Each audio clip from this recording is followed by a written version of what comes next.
इन लोगों में एक होड़ सी लगी है मुस्लिम आरक्षण देने का। बिहार के अंदर लालू जी पहले ही बोल चुके हैं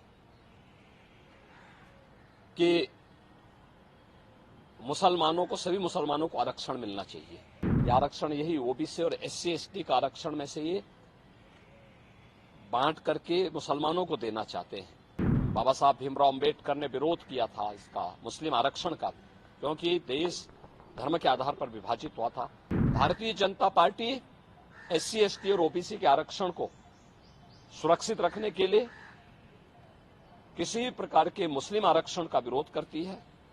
धर्म के आधार पर आरक्षण यह असंवैधानिक है। बाबा साहब भीमराव अंबेडकर जी ने भारत की संविधान सभा में इसका पुरजोर विरोध किया था,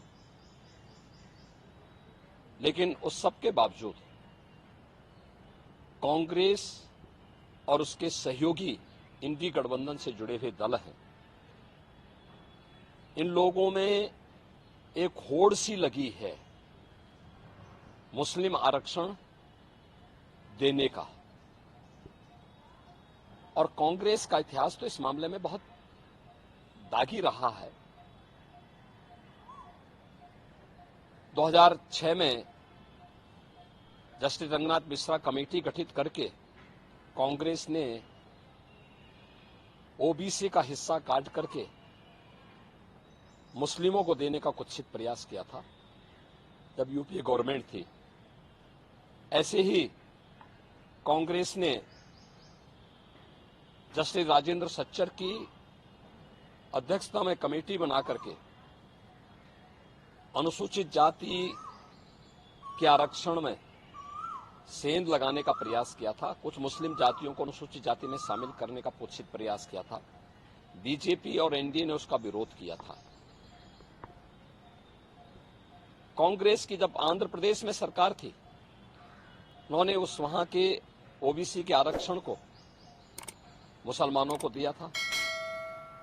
कांग्रेस की कर्नाटक सरकार ने मुसलमानों की सभी जातियों को ओबीसी में शामिल करके ओबीसी के आरक्षण में सेंध लगाया है।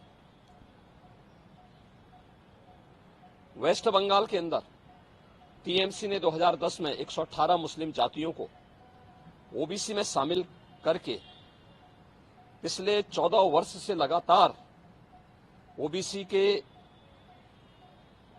आरक्षण के अधिकार पर उन्होंने पूरी तरह एक प्रकार की डकैती डाली है।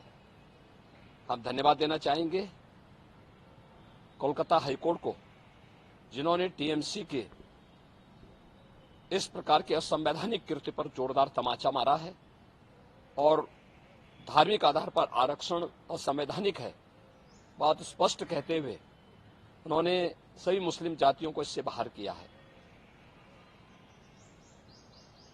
इसी प्रकार से बिहार के अंदर लालू जी पहले ही बोल चुके हैं कि मुसलमानों को, सभी मुसलमानों को आरक्षण मिलना चाहिए। इसका मतलब आरक्षण कहां से मिलेगा? यह आरक्षण यही ओबीसी और एससी एसटी का आरक्षण में से ये बांट करके मुसलमानों को देना चाहते हैं। और समाजवादी पार्टी तो अपने जन्मजात हिंदू विरोध, अनुसूचित जाति, जनजाति और पिछड़ी जाति के विरोध का नाम ही इन्होंने बना दिया, उसका पर्याय ही बना दिया है। चाहे वह राम जन्मभूमि का विरोध रहा हो, राम भक्तों पर गोली चलाने का रहा हो, या फिर 2012 और 2014 के अपने इलेक्शन मैनिफेस्टो में समाजवादी पार्टी ने मुस्लिमों को आरक्षण देने की वकालत की थी और यहां तक इन्होंने शरारत की थी कि तुष्टीकरण की हद बात करते हुए उत्तर प्रदेश के अंदर, उत्तर प्रदेश की उस समय की 20 करोड़ की आबादी की सुरक्षा के साथ खिलवाड़ करते हुए पीएससी की 54 कंपनियों को इन्होंने समाप्त किया था। और उस समय इन्होंने पीएससी की भर्ती जो निकाली थी उसमें इन्होंने प्रयास किया था कि 15% मुस्लिम आरक्षण हो। माननीय न्यायालय को हस्तक्षेप करना पड़ा था। ये जो होड़ है एक खतरनाक होड़ है।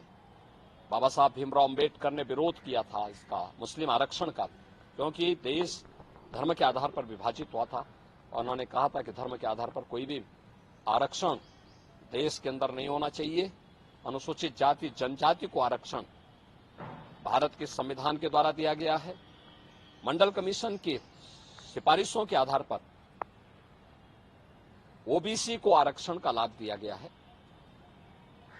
Bharatiya Janata party SC, ST और ओबीसी के आरक्षण को सुरक्षित रखने के लिए किसी प्रकार के मुस्लिम आरक्षण का विरोध करती है और दूसरा, मुस्लिम आरक्षण असंवैधानिक भी है और अगर इस प्रकार की कुप्रथा को थोपने का प्रयास होगा तो देश की अखंडता के लिए एक चुनौती होगी।